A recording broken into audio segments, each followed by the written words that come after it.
Sa photo est là, aux côtés de son grand frère Jules, au cœur de la maison. Paul n'aura vécu que quelques jours, mais le combat de sa mère aura duré 5 ans. 5 ans pour parvenir à faire reconnaître la faute de l'hôpital de Lillebonne dans la mort de son petit garçon.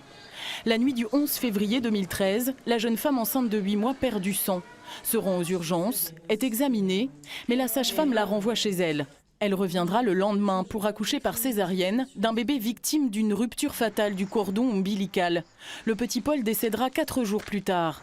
Un cauchemar que Sandrine et son mari Nicolas veulent comprendre. Alors ils posent des questions, mais aucune réponse.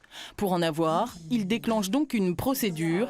5 ans après l'erreur de diagnostic de l'enfant est enfin reconnue. Des parents soulagés, mais amers. C'est mêlé avec de la colère parce que l'affaire a été jugée très rapidement, enfin balayée si je puis dire.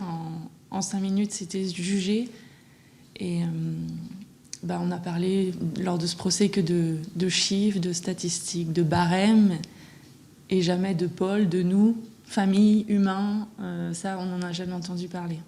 Une froideur administrative qui se retrouve jusque dans le calcul des indemnités. 8 000 € pour chaque parent, plus 800 € juste pour le père qui a payé la tombe de son fils. Et 3 200 € pour leur fils aîné Jules. En tout, 25 000 €. Sandrine et Nicolas, eux, ne retiendront qu'une chose. Aucun médecin de l'hôpital n'est présent à l'audience. Personne ne viendra donc s'excuser de ce qui est arrivé à Paul. Une considération qui leur aurait peut-être permis de faire le deuil plus rapidement. On a déjà fait beaucoup de choses, on a une nouvelle maison, on continue d'avancer, j'ai un nouveau travail. Donc la vie ne s'arrête pas. Le manque est toujours là, mais on apprend à vivre avec et à avancer avec. Et puis il y a Jules. Et il y a Jules surtout, voilà. 5 ans après la mort de Paul, sa famille peut enfin débuter sa reconstruction.